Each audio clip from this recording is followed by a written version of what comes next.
we go.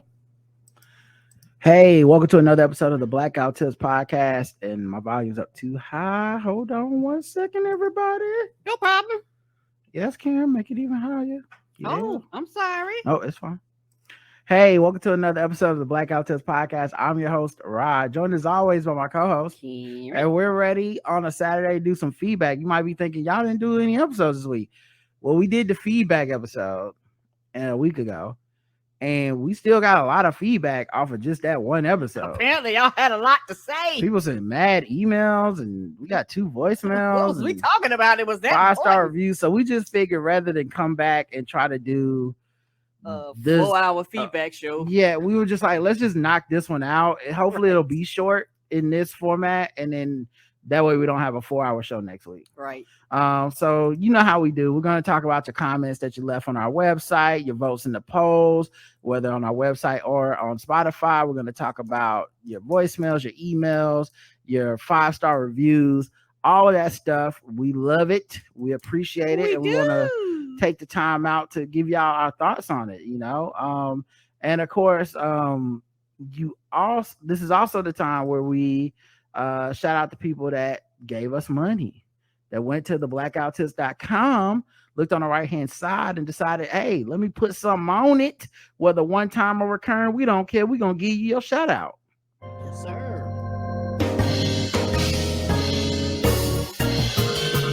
May I have your attention? You are now listening to Charlotte's Own, Rod and Karen. We welcome the good folks who tie to the Black Diamond Tips. Oh, yeah, new day, new pay. And I know y'all, you know what I'm saying, y'all got it. It's July 4th weekend. All right. Mariano, recurring donator. Calvin N, recurring donator. Monica T, thank you very much. We got a one-time donation from Early D. Thank you. Thank you. Jason F. Tyrone M. Waste Bees by Sura. Michael Irvin, the playmaker. Sarah B. Thank you very much. Jasmine A. Stefan H. Allison H. Jonathan W. Michael F. Mary H. Deborah O. Jeff M. Corey B. Brian B. Jonathan H. J Full. What's up, J Full? Mako H. Marvin B. Yes, Marvin B. Nicole F. Early Daisy Photography. Michael W. Solana S. And Asia D. And lastly, Chriselle. Thank you, everybody. Woo! It's a lot of people. Y'all see what we had to do this today? Play me out.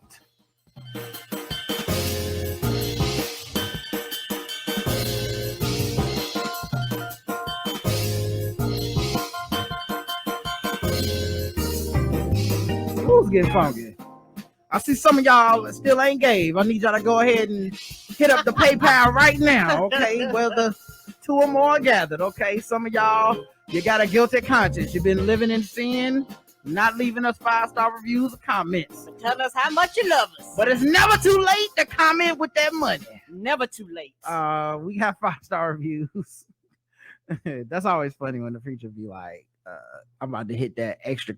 You be like, I done gave my 10%, and they be like, I'm coming for more this week. You're like, that's it. That's all I got. You're like, they playing, why them song going so long? All right, we got some 5-star reviews on Apple Podcasts. Hey, we love to see it. Yeah, we do. The first one is from the 25th. The 24th, which our last show we did was on the 25th, but I think this didn't come in until after. Right. Sometimes it's a delay. Yes. Fantastic. I love your podcast. This is from Janissa J. Thank you for creating amazing content. I just started listening to y'all at work, and it's been great company for me while gardening. Come on, gardening. So we out there. You out there getting that vitamin D with us? Go ahead, sunshine. And we're also hopefully helping the plants grow faster. Yes, they're talk probably to happy. them. You know, they're like, oh my God, I also love to get stories. And I also hate racism. A lot of people don't know plants are racist. They actually love racism. It makes them grow faster. Why y'all think cotton grew so fast? Why you think the cornfields grow so fast? All this time y'all just thought white people had us picking cotton because they love slavery. No, the cotton grow faster when it's black people picking it. Yeah. It's the oppression for me. That's what it say Oh no. on the cotton shirt. You look at the tag, it's like it's the oppression for me. When you flip it over. But yeah, back to this. Keep up the good work and have an amazing rest of the year. Thank you. We got this from SD Star, who says, "Bet the best podcast. Rod and Karen may sing that they ain't got it, but I disagree. They do got it, and they get 5 stars from me. Thank you." Oh, thank you, baby. Reigns with a Z. I think I got my hair cut that one. It says, "Simply the best. I will always give my 2 favorite podcast hosts 5 stars. Yes, I will allow y'all niggas to continue to do your podcast. I've been listening since 2016. They were the first black podcast I listened to after listening to white podcasts for years. It was a breath of fresh air. Now, every time they go on vacation, I miss them like they're my best friends, but they deserve the breaks. They put out so much content, free and paid content, but get that paid content. They need the breaks. But one thing I do know is since I will be likely moving to NC in about 2 years, I will be going to your live show if you ever have one when I'm in the state and if the pandemonium ever ends. Yeah. We were literally talking about this yesterday. Yes, we were. It was a back and forth intense conversation because I'm like, what's happening here? Yeah, it was. Damn you, pandemic. Yeah, it was one of those things where everyone's taking calculated risk and stuff, but it's very ironic that we had that conversation yesterday and then the stuff within your family happened like the today or whatever, where it's like, yo, the coronavirus still out here.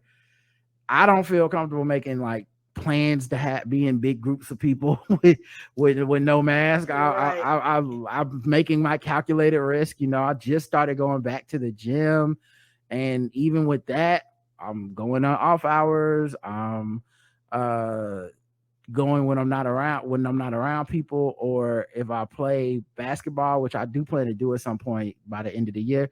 I'm planning on playing it with this hardcore group of dudes that's about 10, 15 of us, and no one's gotten, spread COVID in the 2 years that they've continued to play ball without me.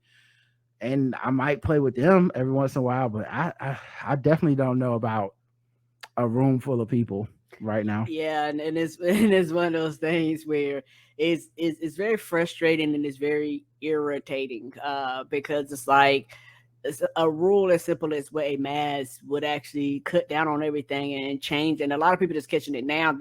Most people are catching it because people are like, fuck a mask. And like, okay, that's the problem. Like, we could still have events. And it's, it's one of the reasons why we felt comfortable having it before. And, if those rules were still in place, I would really be an advocate and push, why not have it again? Like, most of our fans are not going to come because of the coronavirus. They're going to stream. But it's still one of those things where people come, we want you to be safe. Yeah, so I'm all about creating a safe environment. And last year the rules really allowed us to like, hey, social distance, everybody wear a mask, and it seems like people are over that shit. Even the good people. This is not a value judgment of people, but I think people are over it, and I think a lot of people are missing the signs of how bad this pandemic can be, because like, and not just the pandemic, just America in general right now, the world. You got 500 flight cancellations just this weekend, like so a lot of people today ain't gonna see their family for the 4th, or they're gonna be stranded somewhere for the 4th.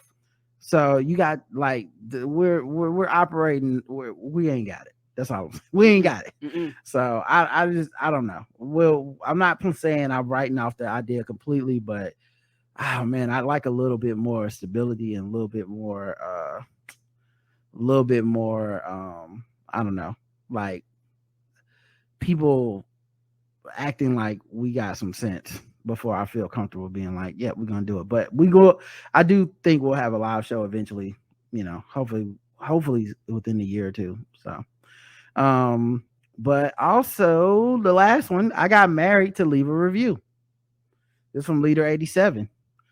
I'm using my new husband's phone to leave a review. Oh, new love, new hubby. Oh, And you got the sweet. password to his phone. That's good. Mm-hmm. Like go ahead and go through all his pictures, check his text. Let's complete the set, girl. Okay, or sir, I don't know. I use my son's phone in the past to leave a review. You guys are the best. Thank you. Thank you. Mm-hmm. All right, let's get to your comments on episode 2554, The Greatness of America, the only episode we did. Appia says, you are internationally listened podcast now, you two. So when you ask if people got Juneteenth off, don't forget the non-Americans mess up your science. I mean, not for me. I feel like for the I mean, yeah, I guess so, because I could see them being like they would put no just so they could fill out the poll rather than I guess in my mind I would think if I wasn't from America I wouldn't have filled it out. So you're right. All right. Next time I put I'm not American. Right. Right. And that would be an option too. Appia says also the mortality rate for COVID went down a lot, so that's good. I heard on Science Podcast it changed from about 4% to way under 1%. Explanation: vaccinated people have way milder infections. We have the antibodies now to treat people and know more overall about COVID. Yeah, and these variants, knock on wood, but the variants that came along lately and usurped the other variants have been less deadly or less infectious as far as not infectious, less tied to death and less tied to serious illness. Right. So that is good. These aren't bad things. Like I talked to my doctor about playing ball again, which is the only reason I even thinking about playing basketball. And she was like, yeah, looking at the numbers locally, looking at the numbers in general, looking at the people in the hospital, looking at the severe illness, the lack of people getting severely ill. She's like, you're vaccinated, you're boosted. I feel comfortable with you playing basketball. And I was like, good, because that's my favorite exercise and one of the few that I really can do consistently. So but if she wouldn't have said that shit, guess what? I'd still be in the house. You know what I mean? And it's still taking it slow because I'm only going to be playing a couple times a week at 5 a.m. and shit, but it's better than nothing. Agreed. And like I said before, that's what some of my frustration comes in, because it's like it didn't have to be like this. Let's see. Ramsey D. Jenkins says Chick-fil-A hit the jackpot with their peach shake. You will not enjoy this deliciousness if you don't like fruit in your milkshakes. I can see that. Yeah, I'm not a fruit in the milkshake guy, so probably not for me. Okay, I like strawberry milkshakes. Yeah, strawberry. Yeah, strawberry is good. That might be the only one I can do. Okay. Georgia says, hey, Rod and Karen. Georgia May. Thank you both for continuing to discuss the importance of voting. I love it, and it always makes me think of the nuances that I hadn't considered. Recently, I was thinking how different would gerrymandering and voter access look in this country had the U.S. paid Black Americans reparations instead of giving over resources to bitter, treasonous Confederates. Yeah. And why does it never occur to the thing I kept thinking, because I read this comment and I was thinking to myself, you know what was crazy? What's crazy? If after the Civil War, they had actually gone through and given everybody their 40 acres of mule, whatever, the splintering of the Black community would have, I think you would end up with a even less united Blackness in America, because people would have got their money, some of them, and they would be like, yeah, how do I ascend to whiteness? Like that's the whole aspirational goal, is to be considered white in this country, or to be treated as white. Because I got this money, but that oppression is still here. Like if we think like people like Ice Cube and some of these celebrities that are on some like fuck the Democrats, it would be way worse if we had gotten the money, because there's some people just can't wait to get an opportunity to get out of Blackness, even if it's not something that's feasible. Right. And why does it never occur to the voting is useless crowd to use their time to rally for equitable voting instead of insisting on giving up one of the most fundamental democratic and economical tools that we have? They could be pointing to the undue burden and drain on resources it takes the disenfranchised to vote in red/purple districts to make the case for reparations. I know voting accessibility for everyone here in the South would look a lot different if a major part of our populace was not deprived from land and capital. Anyways, just a random thought, and love you both. And why does it seem to quiet down around election time? A change.org petition to a running candidate from registered voters seems far more motivational than one to a sitting senator who has expressed she does not care. But maybe I'm also missing things in my bubble. Yeah, and I still, man, I know my girl Cokie, if she's listening, she hates when I say this. But I don't believe the call your senator thing. Call your governor, call it. And I don't mean that in the don't do it. I mean in the if they campaign ran or felt the opposite. I don't think I haven't seen this thing where it's like, you know, Mitch McConnell's a staunch Republican, but enough people called him and he said, you know what, I changed my mind. No, they don't change their minds. Yeah. So I don't know. And once you have Trump, the cruelty is the point. So I don't even know that this new crop of they might even take it as validation. Like, yes, I am causing you pain. And double down. Anyways, let me log off this damn machine. The information coming out of this hearing is making me gag all over again. Child. The poll, can you dance well? Yes or no? I could do an old woman dance. Like, I'm not doing no new kid shit. No, it's gotta be like Megan Thee Stallion's twerk video. If that's the case, no, my knees ain't built like that, nor my back. No, I think you count. 37% say yes, 63% say no. I can't dance. And the poll on Spotify, 37% say yes, 63% say no. It's the exact same percentage. Holy shit. What? And the Q&A, we taking a week off. Talk to us nice. Talk to us nice. Speaking of which, I figured out how to turn the comments off on my Facebook page. Changed your life, didn't it? Talk to me nice. Okay. We not playing no more. It's a different game. I've been around the world too long and didn't know this was a possibility. I just been letting y'all say anything. Freedom of speech is over for you niggas. On my page, because I don't go on yours. Y'all gonna start talking the way I wants to hear it. Or not at all. But people did leave comments and they were all nice.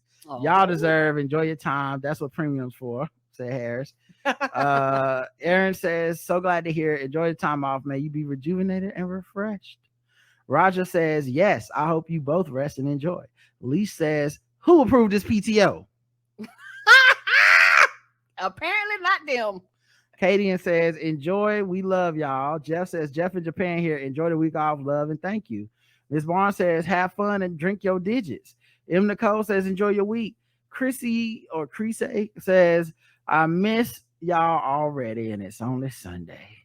No. Renee Leslie says, I'll miss you all. I'm stuck in quarantine because the Rona got me. No. I know. Lisa. I hope you get free soon. Dre says, enjoy the time off is well deserved. Nelson says, I dance well. Once my buddy Jack D has ended the party. Loosen you right on up, won't it? that Crown Royal. You like, oh wait, maybe I can dance. Get down, but it's still you won't matter what you look like. Yeah, it's just alcohol. Dayon says, I'm convinced tall people can't dance for shit. We just be out here looking awkward as fuck. A tall nigga that can dance is impressive as a short nigga that can dunk. Facts. Langston says, just wanted to keep giving an update on the peach milkshake. It wasn't that good. Thank you for being honest, Langston. A lot of these people will be just saying anything. So we got a yay and a nay. Marvin says, please enjoy your time off. Y'all work so hard for us. So go do something good for yourselves. Thank you.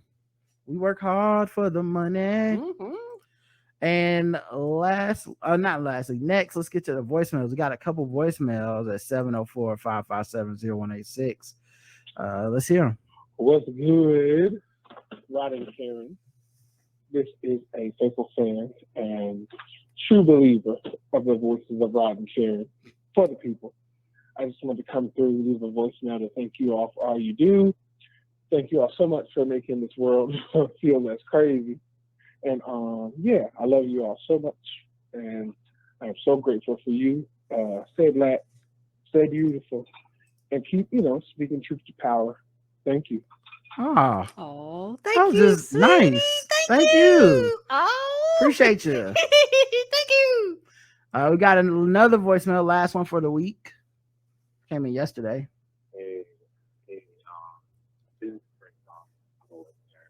For who?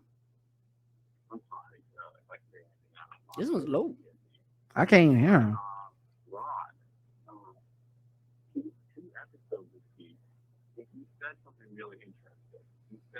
How do I turn the volume up? I can barely hear him.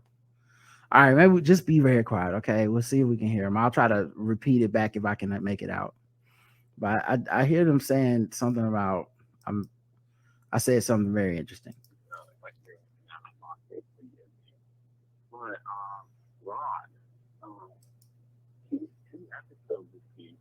He said something really interesting. He said that Drake's last album was good.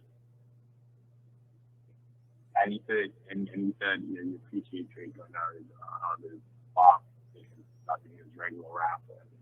Yeah, the dance album, I appreciate it too. Don't get me wrong. I appreciate it too. I love Drake. I love Drake's dance.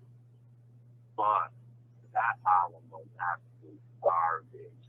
Even if you put it in a category, the dance category or the house music category, that album was just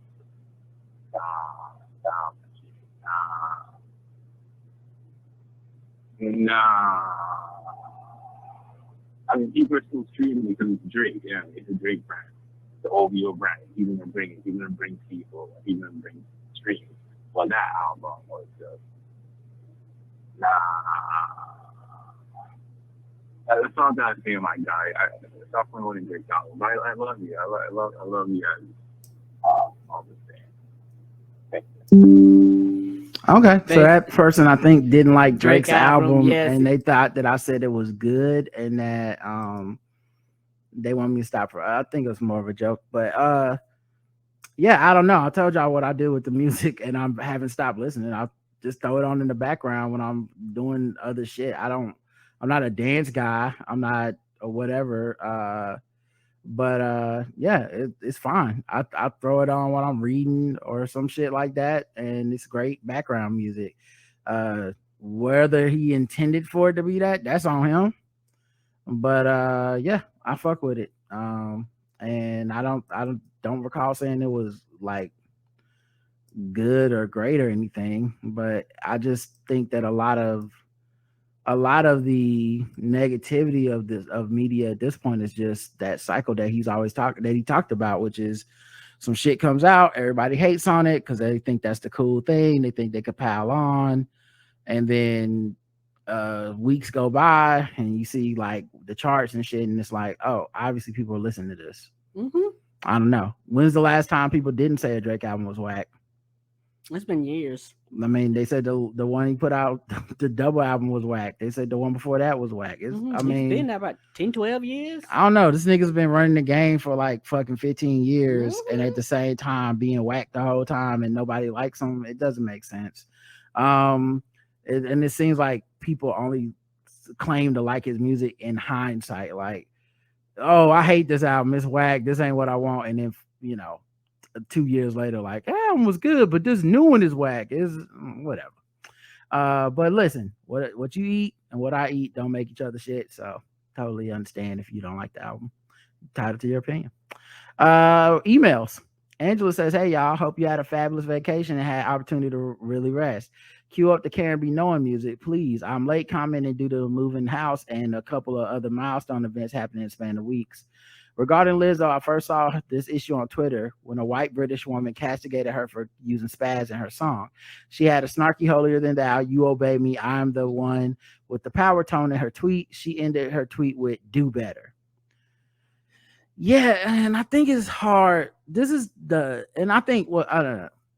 For people who understand what we were trying to say on the show, I think it's very easy. Like I don't want to say it's hard. I think most of y'all understand exactly what Karen and I are coming from, where we applaud Lizzo in that if this is something that moves you to want to, like, this is new knowledge I have and I would like to implement that in my language, I think that's really dope. Mm-hmm. I think that's great behavior to model. I think people should think about those things. The thing where you bring up how the tweet was worded and stuff, that's where the icky feeling comes in for me. Mm-hmm. Where it's very much like, see, this is not some like, hey, I just want to like let you know. This is some, I want to use this as a way to dunk on you and control what you do, and I can disguise my negativity into activism. Like, I'm talking nasty to you. Because when you meet people that work in those spaces for real, work in those spaces to try to spread awareness, they're not gonna come at you like this.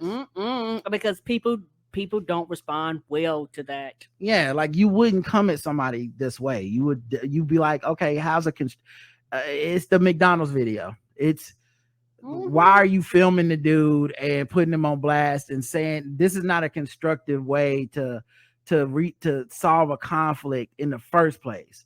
You're immediately starting on 10, and of course the person gets defensive, and then everyone goes, that person ain't shit, they got defensive, and forget the way that it was approached. Almost nobody in that situation is going to completely be like, oh, I see what you're saying. Tone matters. Matters. And what irritates me the most about a lot of the people who write comments like that, tone only goes one way for them, because if you say anything to them, they're like, oh my gosh, don't you dare talk to me, how dare you tone police me, like you don't want to be tone police. But when your tone, you can fuck about how you sound, how people interpret it, how it's written. You talk to people greasy, nasty, sideways, and everybody else just supposed to deal, but I'm supposed to treat you with kid gloves, kiss my ass. Yeah, so it's, I see what you're saying, and it's kind of I agree with it. It's just that the way you said it like they get to talk to people any way they want, but don't tone police. That's the thing. They saying the same thing. They're going, tone policing means don't tone police me means I can talk to you however I want. And just the idea of decorum, the idea of honestly efficient communication is what it's really about. They mock that because they want to be shitty towards people. Yes. You know what I'm saying? Like, it's not like they don't want to have a communication that works. I talked about this before on the show, where there's been things I say that I believe that that I've said in the past, and I do believe these things still to this day. But I know that I didn't say it in a constructive way, and it ended up causing me more grief than if I would have taken a second to word it better or be a little more thoughtful with the way I. And honestly, there's a value to that, because I don't like the headache of having to re-explain myself 100 times. So yeah. Anyway, it's that part where you're like, yeah, man, that's the way you came at this person's neck and assume the worst of them, right? And then and it's all couched in this, like, because I'm tired. It's like, well, everyone's tired. Everyone got some type of struggle. Yes, they do. We not gonna make it happen by just jumping down people's throats. I try to be a good person, but I swear my knee-jerk reaction, despite understanding the word is hurtful, was fuck you. Who do you think you are talking to that way? This woman had a real Miss Millie, 12 years a slave, beat her harder attitude. Then others piled on, saying that Lizzo should do an offensive word check worldwide for all of her songs before publishing them, and they were shocked and very disappointed that she didn't. The caucasity and narcissism of these folks is alarming. Others tried to point out that Lizzo wasn't evil and that she just didn't know. Well, she should have known. It's a slur in England. She performs here, as if performing or working in England for a few days out of the year would automatically mean that Lizzo would and should know all the English slurs. Right. Another person living with a disability said that perhaps Black disabled women could lead the convo, since white women often talk out the side of their mouths at Black women. You know how well that went down. Yeah, ain't nobody trying to share no power over there. Right. Period. Like, once you get online, it's like somebody got to be at the top of the mountain. I had to really check my attitude. I like Lizzo well enough. I'm not a mega fan or anything, but I felt some kind of way about these folks coming at her so hard with disrespect, self-righteousness, entitlement, and not one iota of self-awareness. They wanted, rather demanded, that Lizzo respect them while doggedly insisting or assuming Lizzo had the worst intentions towards them despite her background and track record. I'm so tired of white women and white folks in general blowing their trauma through black people, especially while simultaneously ignoring the trauma they cause individually and as a society. It seemed like these Twitter users were very comfortable screeching at Lizzo online. I wonder how much smoke they have for Boris Johnson, Parliament, and real people in their daily lives who mistreat them due to their disability. I could see them spouting off at a Chappelle 2016 non-voters or Trump voters or someone who behaves like them. The fact that they thought it was okay to talk to her that way smacks of racism.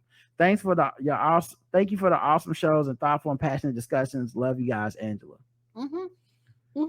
And it's one of those things where, like I said, it is a catch-22. Yeah. Because once you do this, now there's nothing you can do right, because the bar will consistently and constantly move.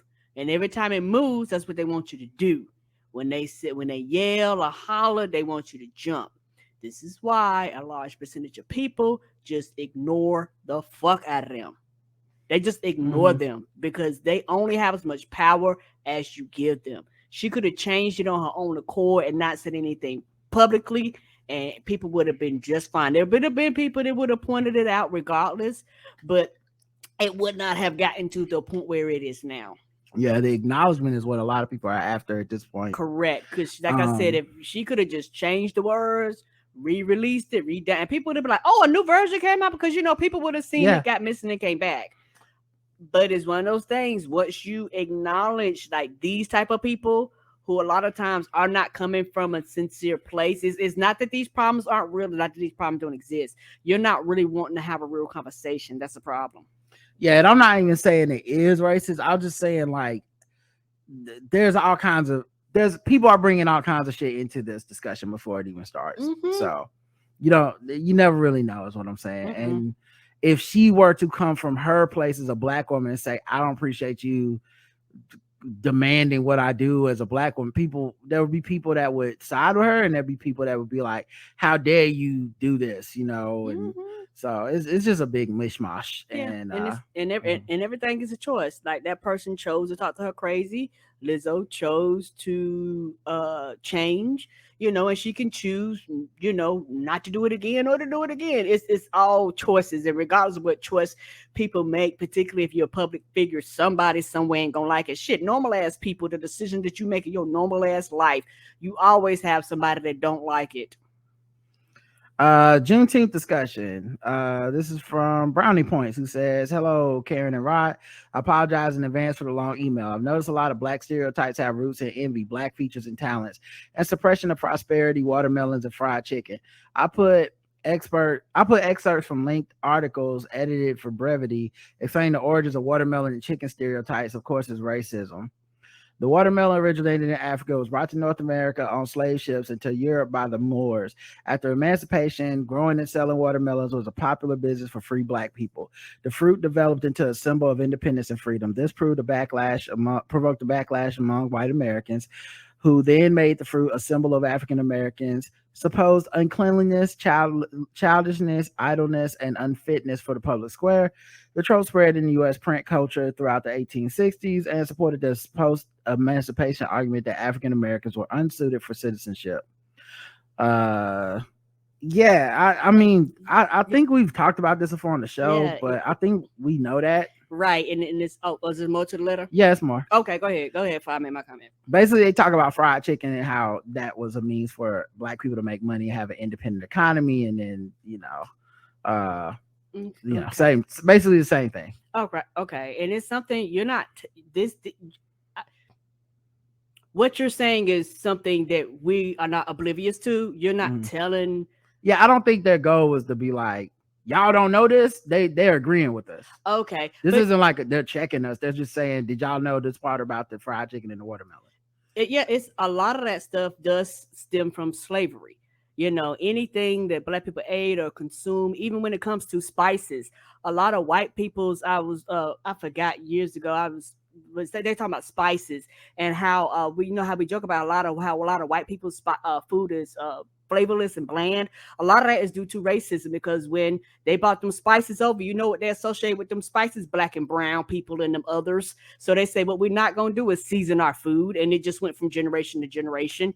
And it's so, for me, it's one of those things where even though all these things are true, as far as I'm concerned, I should not be ashamed of it. Why am why am I as a black person ashamed of food that was of my culture? You know, it's black people all around the world that are very proud, from different, you know, nationalities, black and brown people that are very proud of their food.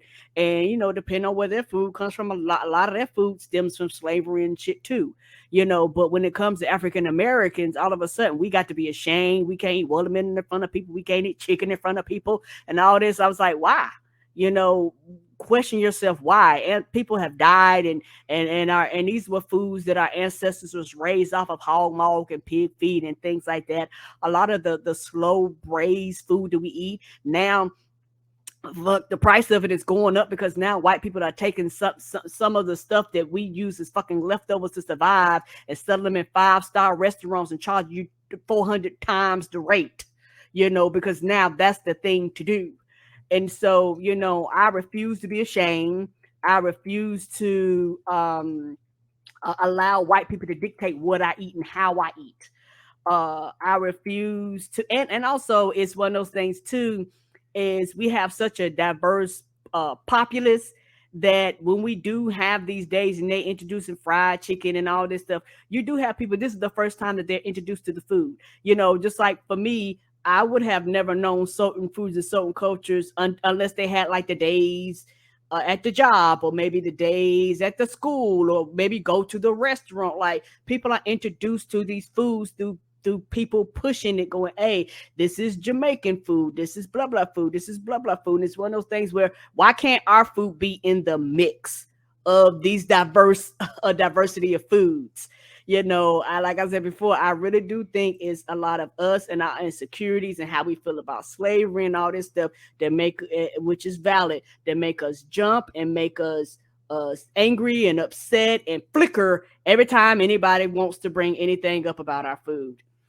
For everyone that talks about black prosperity, this is only two of many ways we as a people use to our resources and talents to build back black wealth, but racism and ignorance made us ashamed of its origins. Eat your traditional African American food to celebrate your ancestors that made your freedom possible by voting in every election. Love y'all for real, my sweet babies. Brownie points. Thank you. Right. And my sweet baby. I appreciate you. One of the things, but I completely agree with you. It's just very frustrating, you know, with the Juneteenth ice cream and things like that. I just think it just struck a chord, because at the end of the day, it don't matter. I mean, and I'm not trying to be funny when I say that. I know people feel a certain way about the ice cream, but at the end of the day, Juneteenth is a new celebration. And I know capitalism, right, but okay, well, if it's an American holiday, I'm sorry, that's consumerism is going to be part of it. Regardless of how you feel about it or not, consumerism is going to be a part of the holiday. We got a gift from Preston, who says, Rod and Karen, thank you for your wonderful appearance on Slang of Ages podcast. Enjoy your gift. Cheers from Preston. And it's we need to go check our mailbox. We got something called Body Restore Calm Bedtime Shower Steamers. Oh shit. Not a steamer? What is I'm steaming? I don't know. It's probably something you put on our list, but yay! Yeah, I have to check that out. Gotta go check our mailbox. Let's see. Alicia writes in, hey y'all, what's up?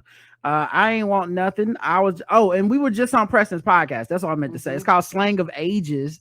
You can find it everywhere you get podcasts. And we just talked about our top 5 albums of all time, me and Karen both. And that was fun. Got to, break down what we loved about them and all that stuff. So I hope y'all enjoy it.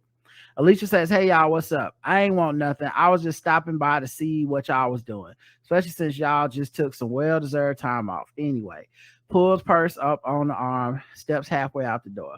Since y'all were off, I decided to listen to an old episode and I randomly picked 1497. This was a Game of Thrones recap episode, and Nick Jew was the guest. Y'all started the episode with fucking with black people so the whites that came to listen could get a dose of blackness. Walking to my car and opening the door. The article you talked about focused on how white doctors and staff in DC hospitals were doing shit that could racism us into a plague. Getting in the car, but leaving one leg out. They were underreporting numbers, discharging people early from the ER, basically lying about drug test results in black and brown patients. All of this information was accidentally uncovered when studies were done to test the likeliness of biological warfare threats. Closing the car door, but rolling the window down. These medical professionals were so racist that they were basically leaving blind spots for bioterrorism. They did the same kind of stuff with COVID. Them white people ain't a thing. Turning on the car, fumbling with my seatbelt. Y'all also talked about the article where John Singleton defended R. Kelly by saying he just had a lot of girlfriends. Ciao. Finally clicking the seatbelt. Putting my car in drive, but keeping my foot on the brake. The funny thing about hearing this was today's episode of The Daily touched on Kale's getting sentenced to 30 years for racketeering and charges related to having sex with underage girls. Crazy how that works, huh? I mean, who would have thought? All Robert did was have a lot of girlfriends, right? Mess. Anyways, like I was saying, slowly drive away, still talking out the window. I ain't want nothing. I was just checking in to see how y'all was doing. Bye. Oh, bye, baby. Thank you, Alicia. That was funny. And then she also wrote in about the Juneteenth ice cream. Hey, y'all, just wanted to let y'all know I got some of that Juneteenth ice cream. Oh, you did? I let some episodes of Roy's job fair pile up, so I'd always have something good to listen to on my commute home. Today, I listened to the episode where Roy talks about how Twitter made him the official, unofficial snacktivist of social media. This was also the Pride Week episode. So naturally, Walmart's Pride ice cream came up. They kept talking about it, so I decided I would swing by my local neighborhood Walmart to pick some up. Well, when I got to the ice cream case, I noticed they had a few pints of Juneteenth ice cream. I snatched it up and tossed it along with the Pride ice cream in my basket. When I went to go pay in the checkout line, the ice cream created to commemorate the emancipation of slaves rung up as not for sale. When I scanned it, the associate came over to help. This girl tried to take my ice cream. See, she as an employee of the man tried to symbolically keep my people in bondage. She tried to give me the excuse of, I'm not sure why it's saying not for sale.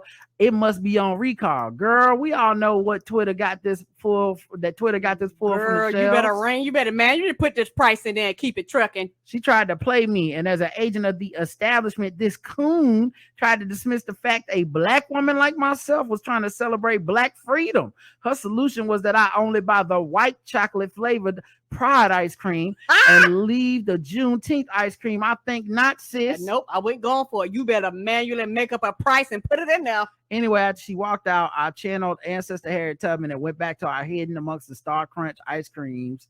I scanned a Pride ice cream twice so that they couldn't say I was stealing, because they not finna toss me in the privatized prison and industrial system. Come on some trumped up charges. As I drove off, I shouted to freedom, knowing that I had gotten around the white man's oppression. Come on, got around that system.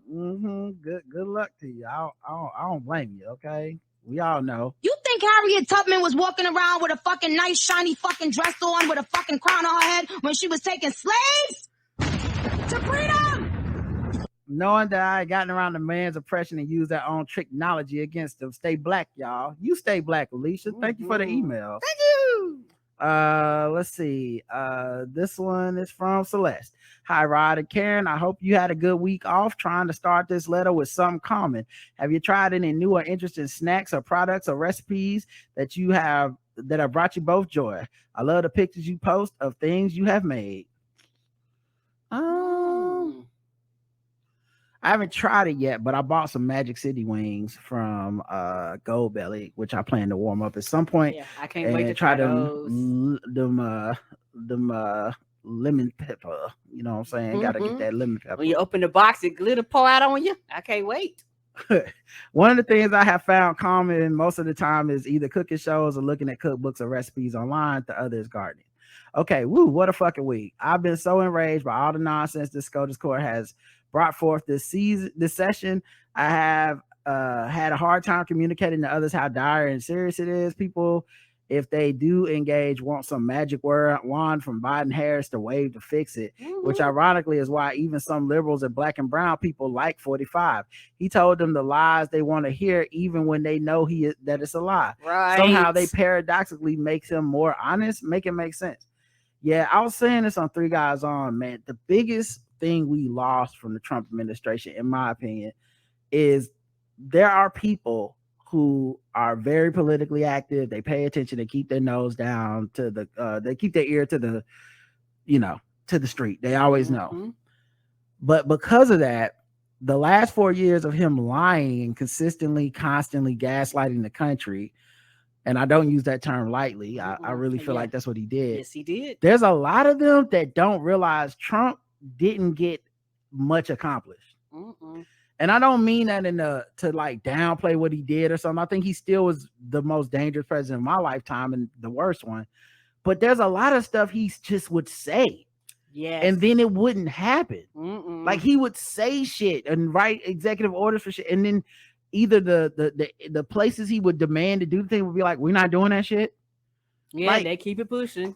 For example, what happened is people want Joe Biden to be Democrat Trump. But you can't be Democrat Trump without being a liar, because what Trump does is swing every day as many times as possible. And when he doesn't come through, no one penalizes him for it because they're like, he'd just be talking.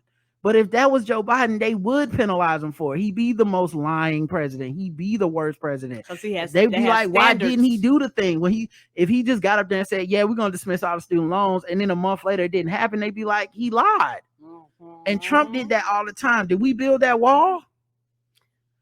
He banned trans people from the military. Did anyone actually get banned? There's a lot of stuff that he got struck down. I mean, the nigga said he won the election. He's not some dictator. He wasn't this all-powerful being that he just said something and the whole country would move to make it happen. But that is how people have treated him. And now, when we're in an existential crisis for real, everyone's looking at Joe Biden to trump this thing. Just go out there and say something, Joe. It's like, bro, that won't work. Because we wouldn't accept it even if he tried. I know I wouldn't. Like just as the voters and stuff, we'd be mad that he was just saying shit and it wasn't happening. Or he say something and it immediately gets struck down because there's 27 different rules to why it wouldn't work. And Trump was not good at just saying stuff and then the rules would just bend to him. He would say stuff and then he would try to break the rules and then it just wouldn't work. It just happened over and over and over and over and over again. And he still was able to get a lot of damage done. But it's so easy to damage things than it is to build things. It's so easy to take something away than to give something back or to add something. Right. And we don't like that hard work of adding shit. We shouldn't be looking at this as we lost our rights this week. Let's get them back next week. That's ridiculous and gonna cost us a lot.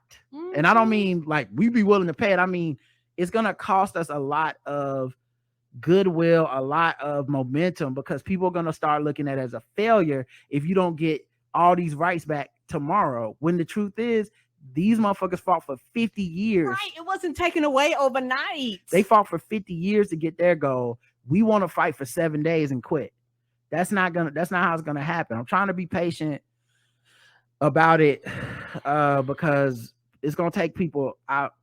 I'm not saying I'm some type of fucking genius, but I'm routinely ahead of where the metronome is in times, and this is one of those times I feel like I must be ahead, because I'm like, it's just, I have to wait on everybody to catch up and realize we don't have a choice but to try to vote our way out of this. Right. I got to watch them talk about, throw a fit and say, well, just do this, fix it, Joe. I got to watch them do all this shit so they can eventually arrive at the place where I'm at, which is, unless we're going to give more power to people and to the people that we think will do a better job, we're going to continue to hit this roadblock. Right. So we can't be, if it's something where it's like, hey, you want something, I might can give you 85% of what you asked for, 95% of what you asked for.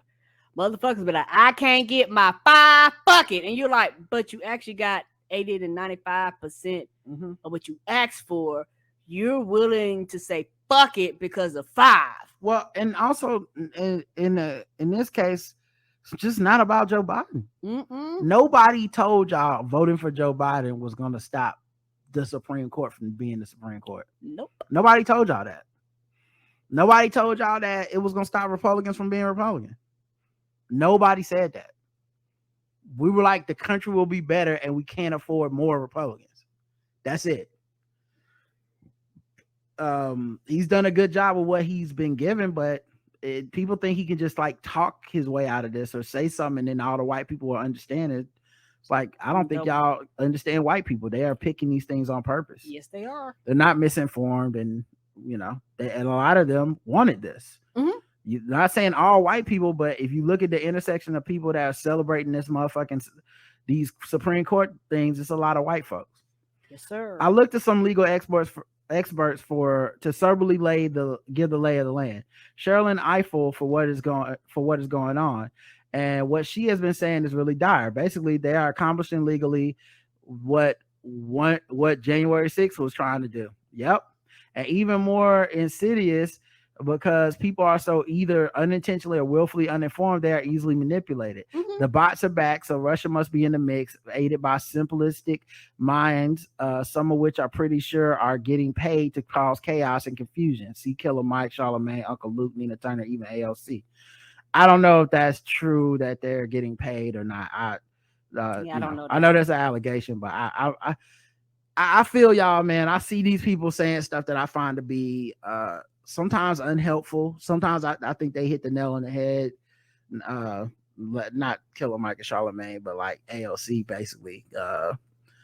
But I get it. Like at this point, either you're willfully missing the point and you don't want to get in lockstep and you don't want to or you're an agent of chaos, which I never realized AOC and agent of chaos. I wonder if that's already a thing. But either way, like it's so not the time. And it's also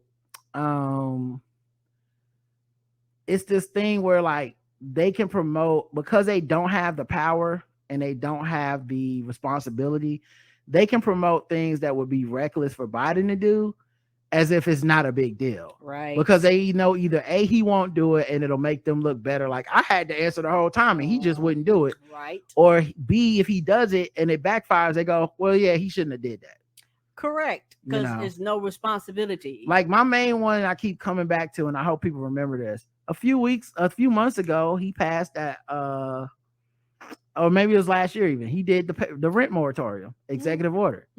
And it was after Congress went and did a protest, sat on the steps of the Capitol or whatever, and said, you know, we're protesting until the president writes an executive order extending the rent moratorium. Right. And Joe Biden was like, do a bill, I'll sign it. Right. And because they couldn't build consensus, this is a shortcut for them shifting the blame from themselves for not being able to build consensus, not being able to work to get 60 votes. They were like, we'll just have Joe Biden write an executive order. And they did what the Supreme Court did, basically what they do to executive orders like that. They struck it down. They shot it down. You can't just say, and people go, well, the rules don't matter. Yes, they do. And they mattered for Trump too. The things he wanted to accomplish were within the rules. The things that he tried to do outside the rules, he failed at. You know, like stealing the election. He failed at stealing the election because the rules did protect us. This thing where people just speaking these platitudes and these, you know, these broad sweeping statements like, that's the problem with the Democrats, always playing by the rules. I'm like, that's what saved the fucking country. Honestly, that's what saved you from 4 years of Trump were the fucking rules. The gentleman agreements that everyone's like, no, he wasn't no gentleman. It didn't fucking matter because enough people were like, dawg, we're not doing this. Yeah, we're not making a law. So the rules are there for a reason. It's just whether or not you want to admit or work within and around them and to promote things that actually will work, as opposed to just telling people shortcuts like Joe Biden can go out here and just cancel all student debt, knowing that you're going to set those people up to where if he passes an executive order like that in a few months when it gets pulled back and y'all niggas owe back taxes and shit on it, you're gonna be mad. Yes, sir. Anyway, and And I put some of the progressive leaders in there too. How in 2022, especially the ones who have shown themselves to be informed and smart on things, AOC, purposely and loudly being wrong and getting people hyped on what legally can't be done. Yeah, that Hyde Amendment thing is real. I've seen smart people basically just like act like it's not a big deal. I don't know what to say, man. I really don't know what to say. Like, I hope they're right. So the Hyde Amendment basically means you can't use federal money to anything that goes towards abortion. It's been something that's been a deal since 3 years, I think, after Roe v. Wade. And so it's like, so basically what people are saying as a solution to the Supreme Court's ruling is Joe Biden writes an executive order or something. Of course, because Congress and the Senate can't do it, can't pass nothing. Right, so they can vote that shit down. House of Representatives and the Senate can't do it, but so they want him to pass it, write an executive order that basically says, "Hey, you can go on federal land, build abortion clinic, build, health clinics, reproductive health clinics, have abortions there." And then that'll make it legal in the United States and not just up to the states. So every state could have one of these places. So you got the construction of these things that will have to happen. Mm-hmm. The Hyde Amendment, meaning you're not supposed to spend money there. It will get challenged in the Supreme Court. Of course. It will probably be struck down because of the Hyde Amendment. Yes. And then also there's the jurisdiction thing. So I go somewhere, I'm a person with a vagina. I get pregnant. I go to have a abortion. I'm in the state of, I don't know, Tennessee or something. So what happens when I step off of the federal land back into Tennessee? Come on. Because Tennessee has made it illegal. Yes, sir. I've committed a crime. It's not like if I'm in Tennessee and according to their laws, I don't agree with these, but obviously according to their laws, they consider I committed murder, and I come back to Tennessee and be like, yeah, but that murder was on federal land. They're not going to be like, oh, okay, no big deal. So it's just a lot of stuff that it's like theoretical. It's stuff that's on paper sounds good, but it isn't actually creating these solutions that would work. It's just solutions that sound good on Twitter and things you can knock Joe Biden for not doing and be like, it's his fault, as opposed to being like, dog, we have a lot of work to build consensus and structure so that we can pass these things again. Roe v. Wade was always on shaky ground, always. And just the fact that people took it for granted in 2016, like while Hillary Clinton was telling you, hey, this shit is very important. It's all a way to not say it's on us. It's on everyone else. Yep. So hold on a second. I have to use the bathroom. Okay, you can I'm gonna play music for you. Ready? If you are. All right. Sorry for those not in real time. They didn't get to hear the dulcet tones of Karen in the chat room. And I imagine on YouTube y'all won't hear that either because I'm gonna have to cut the music out. No, they show on you have to cut that out. But yeah, man. Yeah, that's why you gotta be live on the Crowdcast. Let's see. So back to this email from Celeste. Oh yeah. And the Franken media, man, I guess fucking media, man, they want 45 and their supporters of fascism with more power. It's so obvious. I follow the VP and her staff on social media, and she has done several actions, many of which do something Twitter has said. 1, convening Democratic attorney generals for states to coordinate response and prepare for some of the Republican legislation to prosecute people who cross state lines. Saw that. Saw the pledge. I forget how many it was. I want to say 21 Democratic states attorney general were like, we're not going to prosecute people for this. If you want to cross state lines, come into our state to have an abortion operation done, we will not assist the other states. We won't track, like, we're not going to track this data for them or any of this shit. Right. This is someone to do something and shit. And people that, and the thing that bothers me is like, there's never an applause break for the Democrats. And the reason that I know what the people that are very negative will say, like, well, why shouldn't they? This is their job. The reason that we need it is because motivation is the thing that keeps people going. Yes. And I don't just mean this for them as politicians. I'm talking about voters. If you are able to suggest something, see them do it, and you go, that's a good job, that's not a crime. Our side doesn't have to be the negative side all the time. We don't need to always be the side that's like demotivating folks from voting and shit, because these victories only happen from a bunch of steps. And we're never going to be able to fight back if the whole time we're like, well, that's just what you're supposed to do. Like, that fucking attitude is, I just don't understand how people can't see it. You got to look at the big picture. You have to be like, yes, let's go. Let's fucking go. Like, you have to have that attitude. And as long as we're too cool for school, we're losing. And we'll continue to lose. 2, meeting with the FDA to expand access to Plan B and other medication forms of abortion and codified federally. They can be shipped to states even when the state laws say they can't. 3, meeting with abortion providers to ask them what they need. 4, meeting with activists and advocacy groups. Basically, the work. But Elizabeth Warren and AOC just say some illegal nonsense in front of a camera. Everyone goes, ooh, look how they fight. Fuck out of here. It's about performative. Like, and I don't care about performance. Maybe, like I said, maybe it's a generational thing, and I keep falling back on me being old and black. But nigga, when people say do something, you do something. Everybody holler at everybody to do something, but nobody ever looks at the voting populace and say, nigga, you do something, voter. You do something. And for the people that actually voted, turn around to the other niggas that was like, don't vote, and be like, you do something. I voted. I'm tired of you consistently causing me to do more work, and we're constantly in a put out the fire, oh my God, we're about to drown, put out the fire. Stacey Abrams and them had to come up with some fucking last ditch effort to fucking win Georgia. We shouldn't be here. Yep, that was at the runoff too. I'm living that even now people don't want to see clear eye when we are so I guess when we need so we can prepare to do the work that is coming. All that I'm not my ancestor shit. Yeah, y'all aren't, because y'all too weak-willed, and why need to be about the work, not just to talk shit.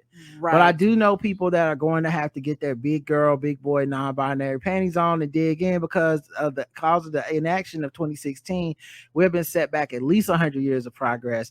And with that, with what they want to do with the cases they're taking up next session, they want an American version of apartheid 2.0, Jim Crow, electric boogaloo. Yeah, they're talking about taking. One of the things I believe they're going to be hearing soon is affirmative action on college campuses. These are huge implications, man. Yep, and colleges is already expensive as hell too, and this is going to be a reason to make it all white. And I'm gonna say this: people have the choice right now to go to any university they want to. Did they get accepted to? Did they get accepted to? Yeah, if you get accepted to the university, you have the right to go there regardless of the history of it. And eventually, that's not going to be the case. Eventually, you're going to have, and a lot of people shit on them, even black people, HBCUs. Eventually, people are going to have to rely on HBCUs like fucking never before. People that fucking turned their nose up and say this is a second-class education. Niggas that was like, I would never. Them niggas, eventually, that's going to be the only way to get educated. Yeah, I hope that doesn't come to pass, to be honest, because that's not the kind of person I want going to an HBCU, if I'm being real. If you look down your nose at it, you think these universities are lesser than, don't come your ass on campus. Right. And just because you don't have a choice, maybe something good will come and you'll realize you've been full of shit your whole life. But correct. I hope we don't get an influx of motherfuckers that's just gonna hate on the experience the whole time because they ain't have no other choice. But the main part about the whole affirmative action thing is it'll start with the schools, but it's not gonna end there. Like the Clarence Thomas's decision was in the Roe v. Wade joint was basically open invitation to conservatives to continue to challenge other legislation so that we will pull this country back to the brink. Yeah, and I bet I'm let's see. Uh I bet you'll open up the feedback show with your thoughts before you get to the emails, but I just had to write in. Y'all take care. Honestly, we didn't, and I mean, thanks for the email, because this is the kind of thing I was just gonna say for next week when we start back regular shows. We'll probably have to do like a Supreme Court roundup type thing, but I think people were writing in because even without our show, they know these are the kind of things we talk about, and some of the stuff we predicted even, and it was a hard week for a lot of people. We got a comment on Podbean where someone had just replied, "Amen, preacher, you guys," on our feedback episode from last week. Deshaun writes in, "I saw this clip about keeping Arby's in business and thought y'all would laugh, and it's a TikTok clip. Let me see if I can put it on screen. We can watch it together as a family." You out here keeping Arby's in business, bro? You out here keeping Arby's in business, bro? That's the whole clip. Some fries. Oh no. That's not Ari the Mermaid on TikTok that said that. That's hilarious. Let's see. We already mentioned we were on Preston's podcast, Slang of Ages. Check out that. John Wright said, "Good morning, Rod and Karen. I just wanted to add to your rant about white progressives. I remember 2016 quite vividly too. Hillary, Obama, Pelosi, Harry Reid, Biden, etc. all warned us quite explicitly that abortion, voting rights, gerrymandering, LGBTQ rights, gun control, immigration, climate, contraception, etc. were all on the line due to the control of the Supreme Court. White progressives TM didn't care. Nope. The thing that bothers never thought it would impact them. The thing that bothers me the most of all is to see how unrepentant they are about it. Yes. Like I would love, like I can't consider you a good person that sat by in 2016, did nothing, and don't at least go, maybe I did the wrong thing. You know what I'm saying? Like this whole like I'm resolute. This is the right. Okay, so then be resolute when I tell you suck my dick. When I don't like you and don't want to fucking talk to you, be as resolute, because that's what else was on the line in 2016. And if my disdain means nothing to you, then what you bitching about all the time? You know what I mean? Like if you don't care, like don't care all the time then. Right. Because that's the thing. Celeste brought it up, and I don't know if it's toxic or not. It's just something I think about a lot. But I'm not with this weak ass shit, man. I'm not with the I want to be the bully and the victim at the same time mentality. If we're in a fight, then we should be fighting. But if not, then just shut the fuck up and be the victim that you claim to be. But you can't be like, do what I say or else. And then when people go, you gonna have to fight me for this. I'm not giving you shit. Wow, this is so unfair. It's like, nigga, it's a fight. You know, like this is a perfect example. So many people, I see this happen. This is why I say we live in a bubble, because I'm about to say something that y'all have seen before. Everyone's probably seen online before. And it may even sound like it makes sense to you online. I don't know. Maybe y'all also look at it like me, but it almost sounds like it makes sense, which is this. The Democratic leadership is old. They not bold enough. They need to step down and give progressive people a chance. Let them be the leaders of the party. Now, it's and I hear people say it's what activists do. This activist is getting old. You need to step down and let somebody else do it. Okay. That sounds almost like it makes sense. Come take it. Right, bitch, come take it. Take it out my hands. I thought you were a badass. Is that how you're gonna? Okay, so let's say all the Democratic leadership step down. They give every position to a progressive. Is that how you're gonna deal with the conservatives? You're gonna ask them to, hey guys, hey, can you also step down the way that these people step down? We would like your power too. No one's gonna give you power. And honestly, if you can't take it, you can't wield it. So come take it. You want people to bow down, then come fucking take it. You don't like Nancy Pelosi? Put every resource you have into taking her fucking seat then. Do it. And if you can't do it, then admit you don't know everything. You ain't got it like that yet. And that's fine too. But this, like, why y'all won't move out our way? Because we're the people that fight the other people. They don't move out our way, and we got to put people up there that don't move out the way. That's not how this shit is gonna work. Nope, that's It's not like when someone doesn't like some shit on the podcast, and I'm like, well, then go start a better podcast. right. Be better than us. If you don't like what we do with our platform, it's too big. Well, we earned every motherfucking listener. Every click, every download is ours. You can't just have it. You can't just come on here and be like, guys, the RSS feed is going to be these other people's podcasts now. No one is going to do that with the things they work for and earn. So come take it. You say you smarter. You say you better. You say you fight harder. You say when they go low, we go lower. Then do it. I see you primarying these people. Why are you losing? You say it's so fucking easy to do what they do. Then show me. And then you'll get respect because I'll be like, you know what? They fucking won that seat. We told them, guys, I don't know, you can do a defund the police candidate in South Carolina. And they went down there and they primaried Jamie Harrison. They fucking won with a defund the police guy. And then he beat Lindsey Graham. And you know what? I was wrong. We need to do more shit like this. That's all it would fucking take. But instead, it's like, why can't they just step down? Why does he have to keep doing, like, stop being a bitch, man? Fucking fight. Go get it. That's what people respect. Right. They respect results. And it's one of the things too. A lot of these people coming in, the people that have these positions, particularly on the Democratic side, they have experienced shit and they have seen shit and they have been through shit. They have war wounds and shit that you have not experienced yet. They've experienced stalls. They've experienced back and forth. They've just have more experience. And people, we have a society now that discredit experience. Like, experience don't mean a motherfucking thing. Like, the knowledge and the wisdom that you have gained, you know how to game the system. You know how the system works. You know how the system operates. You know how you have to negotiate. You know how you have to do these things.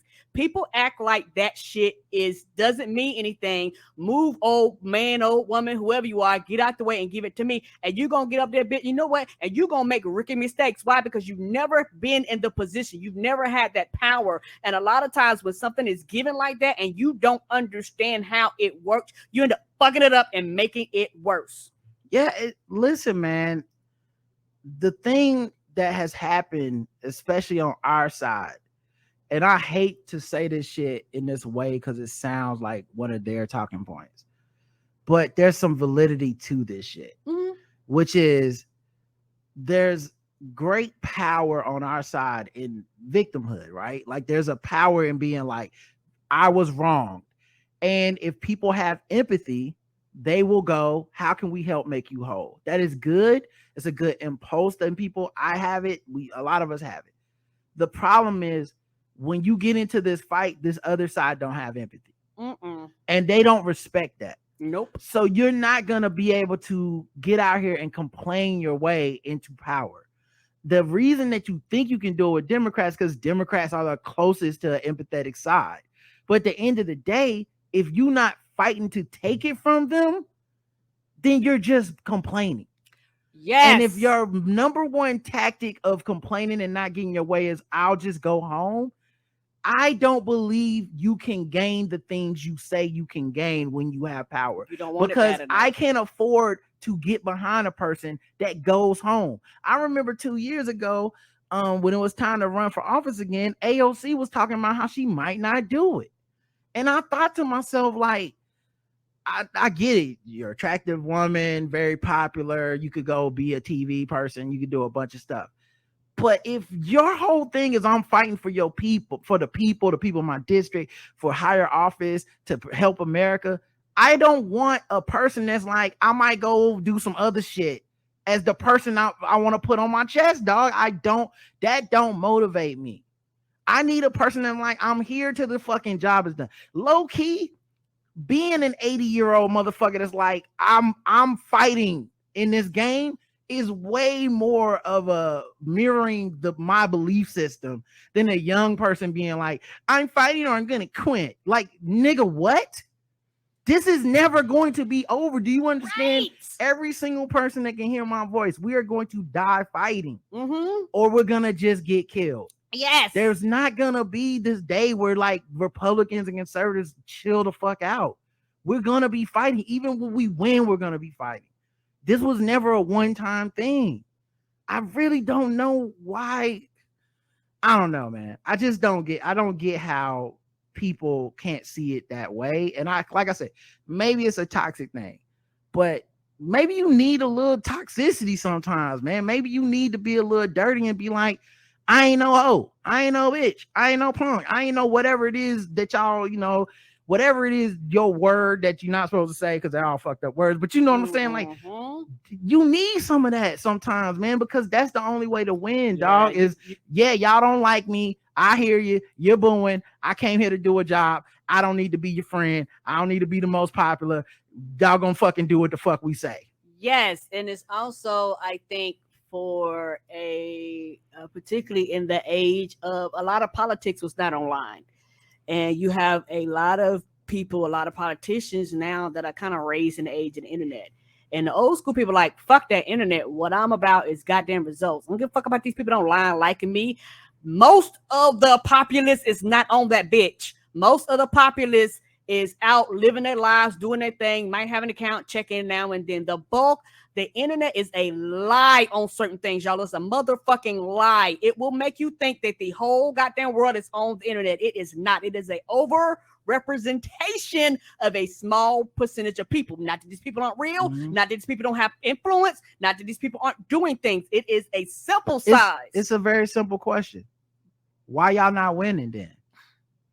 If this is such an easy fucking layup, everybody just don't get, why the fuck aren't you winning?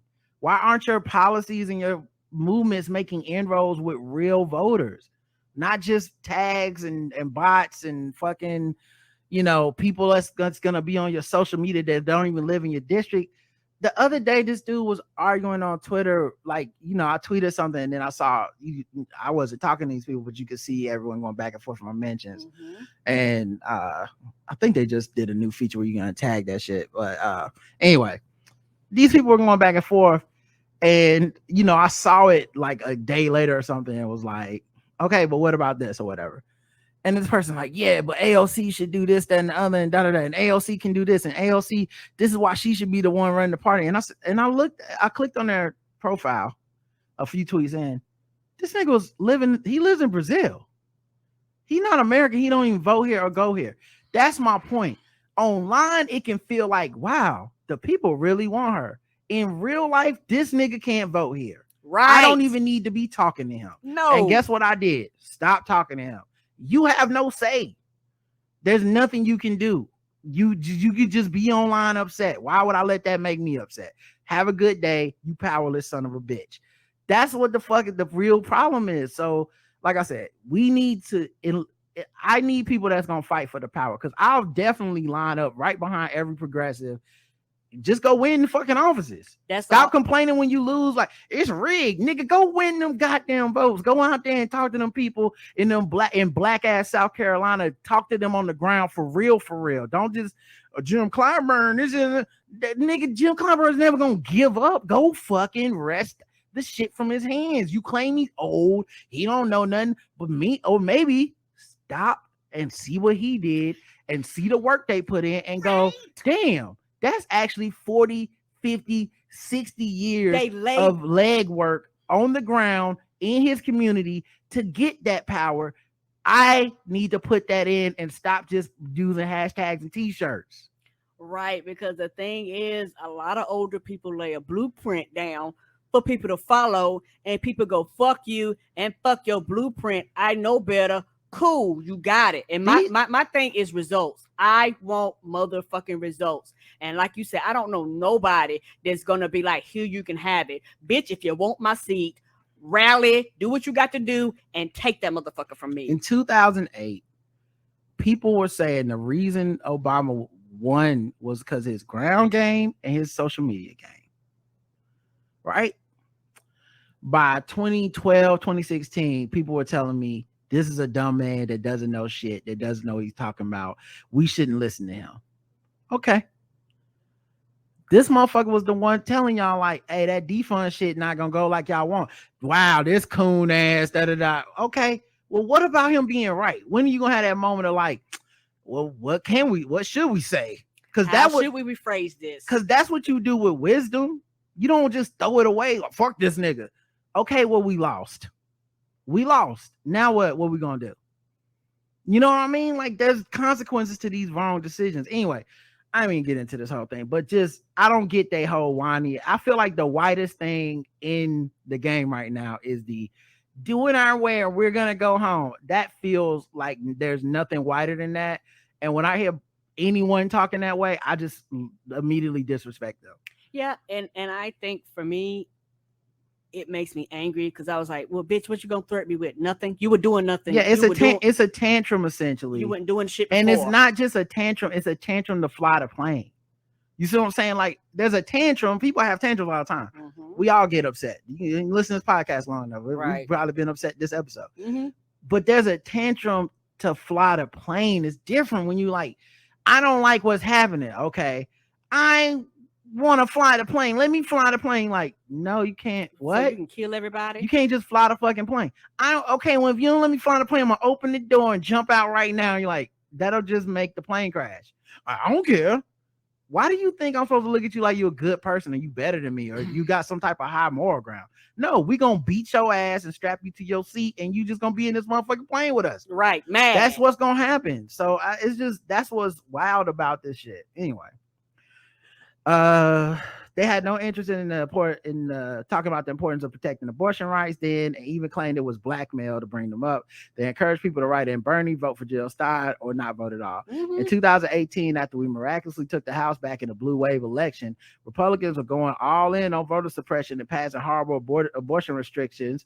White progressives only wanted to talk about Medicare for all. Right. In 2019, 2020, during the Dem primary, they still didn't want to talk about strong protections for abortion, even though red states were already passing all kinds of forced birth policies, and Brett Kavanaugh had moved even further to the right, and Roe was likely already on the court's crosshairs. Mm-hmm. Candidate Kamala Harris, Elizabeth Warren, Kristen Gillibrand, and Amy Klobuchar all went out of their way to keep abortion rights at the top of the list of Dem party priorities. And in Kamala's case, even it was Black women's maternal health too was at the top of her priorities. And of course, they were like, she's a cop. Don't vote for her. Don't for Danya, because Russia sent me to say this. I remember that. Yeah, like I said, and those are the things that kind of make you angry, because at no period of time is anybody going to come out and apologize to that woman. Or say, I was duped and I fell for that Russian propaganda. Nope. They just, this is what I heard. But white progressives had no interest and even mocked them for focusing too much on identity politics. I remember that. Now it was the Green Deal that was all that mattered. Yeah, I remember listening to, and this is not a knock on him, I actually am a fan of his podcast, which he doesn't do anymore. But Neil Brennan, I remember listening to him and his, I want to say her name was Bianca, talk on their show, How Neil Feel. And there was after the primaries, and it was, I want to say, they were saying something about how it was like, it's just too much identity politics, and it's going to cost them the election. And Biden won the shit. Wrote identity politics to a win, the most votes in history. I still haven't heard of like, oh shit, my bad. But in all fairness, he stopped on the show, and it's just their opinion. But my point being, that's representative of a large swath of white liberal type dudes, where it's like everything y'all say about abortion, about race, about gender, about sexual orientation, everything y'all say about immigration are identity politics. The only politics that matter are white man politics, which never have identity attached to them. Mm-hmm. Those are just regular politics. The rest of y'all, it's identity. We need to just talk about the economy, as if an abortion is or having a child is an economic decision. Right. As if racism doesn't have economic impact, such as at jobs, college opportunities, things like that. As if gender discrimination has no impact on the economic stuff for women. As as if sexual orientation and sex and like LGBTQ issues have no impact on the economic freedoms of people under those marginalized identities. These shits fucking are the economy, but according to Bernie, we needed to just get wink wink hard white working middle class voters in the room and let them drive everything. And meanwhile, those voters are never going to come out. They're never going to vote in a plurality for Democrats, not since the fucking the VRA passed in the first place. So we shouldn't even be chasing those people. And low key, Biden was right to make that calculation. Like, yeah, we're not going to do we need to get the white working class back. We're not going to do that. I might stumble on it. I might not be as woke as you would like me to be, but I'm gonna definitely get up here and talk about Black Lives Matter, and I'm gonna get up here and talk about immigration. I'm gonna get up here and talk about women and gender equality. Maybe I ain't got the best track record on. Maybe I'm not perfect, but the thing is, I'm better than Trump. I'm gonna be better than Trump, and that's the promise I'm gonna give you. And here are the issues I have, and I'm gonna see them as economic issues and not frame them as identity issues that I can't be bothered with. Anyway, in 2020, when it came down to get out the vote and try to win the presidency and give Biden enough Dem senators to codify Roe at the federal level, they still didn't want to talk about abortion rights. Not to mention, like, they also tried to take credit for 2020, and I'm not giving you shit because you didn't do it. You didn't organize. I watched the leaders of the progressives up to the last minute be like, I don't really fuck with Biden. Ugh, it's like eating a shit sandwich and all this stuff. Like, and now you want me to pretend like y'all were the enthusiastic wave that won that shit? No, that was Democrats. That was people that actually were motivated to be like, nah. And then even worst of all, a lot of those people were fucking swing voters. And that disgusts me, because what that really means is your ass still sat it out. And it took people going, I'm gonna vote for a Republican in my state, but I'm gonna vote for Joe Biden nationally for president, which happened. Yes, it did. Which happened in several fucking states that went blue president, red governor, House, Senate, whatever. That's terrible, yo. Yes, it is. That really means that your ass didn't do shit. You sat there, and then you want the credit. Prove it. The young vote was down. It wasn't up. What are y'all talking about? Whatever this wave of very progressive people that's saving the country supposedly came from, no. Last minute terse endorsements from these motherfuckers, and got the nerve to be like, we the ones say that you didn't do shit. Anyway, now here we are. The Supreme Court overturned Roe, just like we warned them. And what is their reaction? Why didn't the Democrats do something? Right. They had the audacity to complain now after never wanting to lift a finger to protect abortion rights when we actually had a chance in 2016. That is, if you can get them to stop talking about student loans, Merrick Garland, long enough to even have a discussion. Right. Everything but the shit that we need to be talking about. The one thing I will say about 2016, which you just made me think of just now, even if Hillary would have won, you know, we would have strapped her with a Congress and Senate that were probably not going to be blue. Right. We weren't going to give her a 60-seat majority. So even in that scenario, you never get to codify Roe because you need 60 votes. So even if, like, the only thing we would have got, which I would have been fine with, she would get to pick them Supreme Court justices, which we'd be better off just from that. That's enough. You really don't need 30 million reasons to vote for that woman. That was enough. We just needed them Supreme Court justices. We knew a Supreme Court justice seat was on the line, and we still didn't do it. You still were too good for it.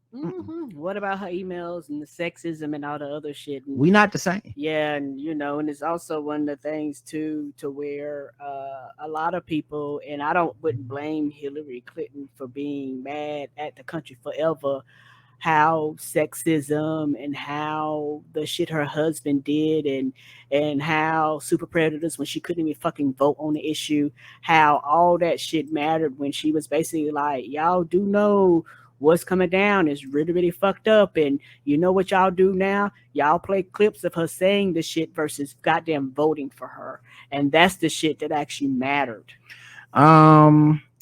That's why I basically ignore the Bernie wing of the white progressives. They're always missing the forest for the trees, the forest being long-term court control of the courts, protection of crucial rights, and the trees being whatever pet policy they can use to bash Dems today. Fuck them. like you, I will never forget that bullshit. Mm-mm. Yeah, and then you know what? I was listening to something. Fuck. I was listening to something talk about this week. Oh, I might think I was listening to Ezra Klein, and he was doing an interview where he was talking about the Supreme Court. And there was this guy who was basically saying, like, you know, the way we do courts in America is bullshit. We need to change it, blah, blah, blah. Now, I think this is before this recent spate of judgments. And I'm like, I'm with it. I feel you. A lot of people I know would agree with you, but there's never this point where we accept, but this is what we got for now. Yes. So in the way that it is set up now, what are we going to do to win? Mm-hmm. Because we don't have that after that. We don't have the option of losing. The way it's set up now, we can't just give motherfuckers 4 years of control and be like, it'll be fine when we get it back. But that's how a lot of people treat it. On a lot of note, I love when you and Karen go into 80s rap mode. It's always hilarious. Cheers, John. Thanks, John. And the last one is from somebody that don't want their name to be named. Shh. Sorry for the long letter in advance. I've been stewing in some information for a while, and I wasn't going to worry about sending it until you mentioned Stacey Abrams and idiots going against her in the feedback. So someone I know in real life over a decade has worked hard on his social media presence, on his stance of being third party / Bernie Sanders, abolish the police, blah, blah. Well, over the time, he's gotten quiet about Bernie Sanders and is an attack dog on VP Harris and the president. He was extra quiet during 45 because he knew it didn't matter and he wouldn't get any traction on platforms. He went full in attacking pretty much all Democrats. Most recently, he did the following picture, and it says, "I firmly believe that Barack Obama, one of the single most dangerous political figures of our time, and his presence set us back at least 2 generations. And I think Stacey Abrams is setting herself up to pick up the baton where he left off." Yeah, that's a wild sentiment. They think if he didn't come, we wouldn't have gotten Trump. Obama didn't do anything, blah, blah. Someone asked him, what policies of politicians do you actually support? And he said, no one and nothing. Oh, God. One of these motherfuckers. Mm-hmm. He's an example of the people that we're talking about. And gonna get a bunch of, and I'm looking at this post, you got a bunch, 200 and something likes, 163 comments, a bunch of shares. That's why. That's the real thing that he's after, or this person's after, is that. Because that's currency. That's the currency for this person. Everyone's siphoning off for their own shit, man. They don't give a fuck about this country. They don't give a fuck about the people in it. They don't give a fuck about anyone but themselves, and then they try to set it up as some higher moral stance. Right. All I'm saying is, if you don't give a fuck about anybody else, just say that. Yes. And I'm cool. I don't. So we can stop the bullshit. But you know, I wouldn't interact with you. You know, you wouldn't get to like dunk on me. You know, I wouldn't click on nothing. So instead, you set up your not giving a fuck, your nihilism, as like some sort of like moral high ground, as some sort of charitable attribute to you. Like, look how much I don't give a fuck. It's because I'm better than you. It's like, nigga, you just don't care.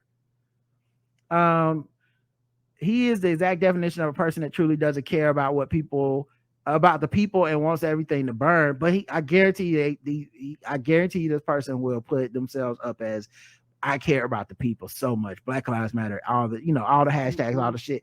It's like, so what do you do to help that happen other than bitch about it and then be like, I would not use any tool that would help. But we're all gonna burn too. He makes good money and is able to act like this without consequences.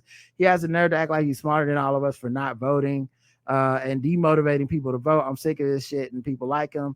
People are punitive for the people that care. What a fucking statement. Thank you, Bossy, for saying this. Yes. It's like, I know it's a very gendered thing I'm saying, but hopefully y'all can grasp what I'm saying and not be offended by it. But Democrats and a lot of people like that are the mother who stayed.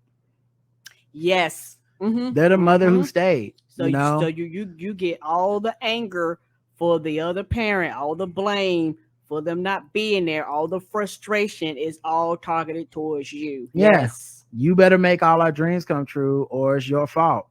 And no, I don't care. No excuses for the fact that you don't have the resources, the time, you doing your best. No excuses for any of that shit. Just do it. Make it enough. It's like, what? Thank you, Karen Rod and the 3 Guys On crew, for keeping up with the fight and saying everything I'm thinking and feeling. You're not talking to the void, and there are many other people like you. Love you all.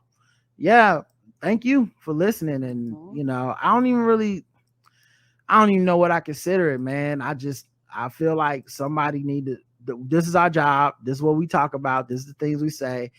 And I don't necessarily hear a lot of people talking like this. I think so many people that, especially if you're very online, like Karen and I, or especially me. Yeah. I'm Karen's online, but she don't talk. There's a peer pressure to not talk the way we talk. And it's weird because we clearly represent the vast majority of people. Yes, but online, it becomes like this weird kind of it's this it's the opposite world. Yeah, it's an oxymoron. The shit makes no motherfucking sense. Yeah, and it's one of the things. But even me, conversation we had yesterday, where I was telling Roderick about how I have things and I have thoughts, and I kind of took your cue and I leave them for the podcast because how I feel and the way I feel about things, particularly certain things, it's not up for debate. It's not up. It's not up for discussion. This, I don't give a fuck about nobody's devil's advocate. What you gonna do is make me motherfucking mad and piss me off. So what I'm gonna do is keep my comments for this podcast where the nuance and the tone and all that shit matters. Like, because it's one of those things where whenever you say anything online, people, and I understand, people go, well, it's online, I have the right to comment on it. Yes, you do. But I also had a right to respond to it and tell you that it's stupid, it's dumb, it's ignorant, and I don't agree. And because I don't want to fall out with people and hurt people's feelings, because I can't go there on certain topics, it's some shit I don't give a fuck about.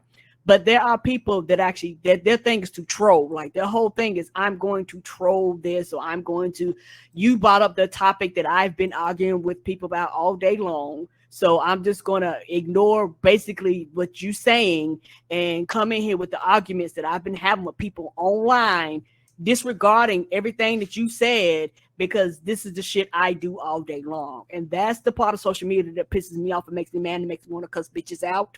So what I do is keep my comments to my goddamn self.